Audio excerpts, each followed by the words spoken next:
My name is Dexter Ryan Jones, aka Dex R Jones, and I am an artist, photographer, creative director, used to be spoken word poet, and I'm here.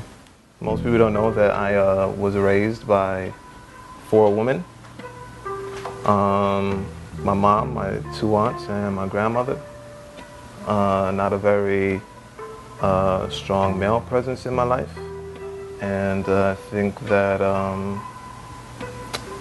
just that heavy, strong, womanly influence has definitely had an impact on my work,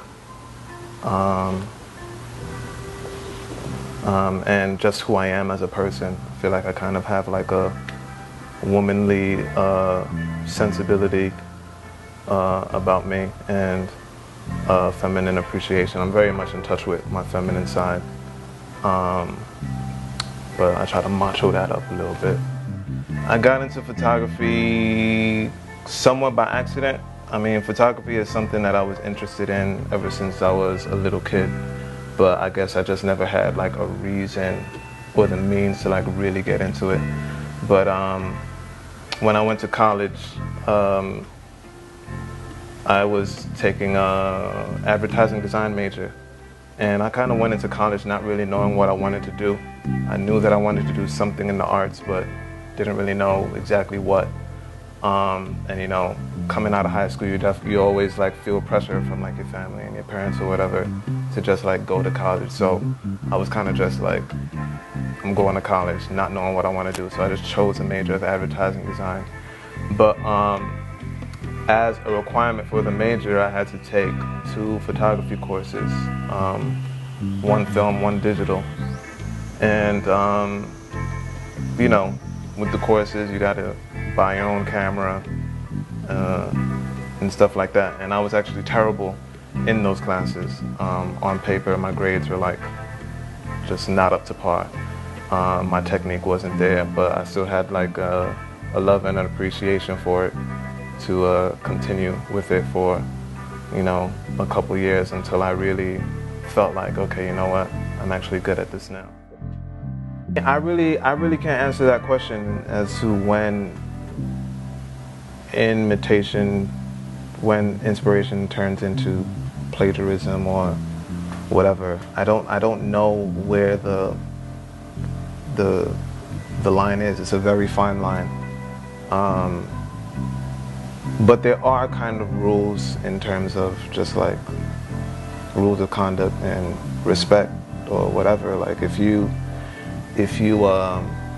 doing something that you know somebody else did, say inspired by such and such a person, or reach out if you know the person is, if you know the artist is accessible, you know, reach out to the person and say, hey, I'm thinking about doing this, you know. How you feel about it. I mean, there was something that I did many years ago, well not many years ago, a few years ago, where I was gonna do something that I knew another photographer had done. And I sent him an email. I was like, I know this is what you do, but I'm thinking about adopting this little piece of it right here, and I have a story in mind for it. I have a whole concept. Here's the concept. Let me know what you think. Let me know if it's cool. Whatever, you know, simple stuff like that. And especially in this day and age where the world is so small and everybody's like trying to get their work out, you know. So if you want to copy from someone, it's very easy to reach out to that person. I think it's a crying shame though for me when you are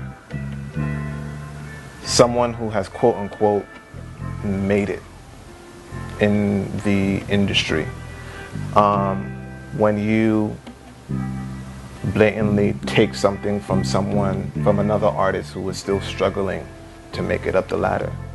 That for me is kind of like a major disrespect, because you kind of like have the world at your fingertips. You kind of have all the resources to come up with something new, to come up with something innovative and creative, and yet you want to take from someone who is still struggling.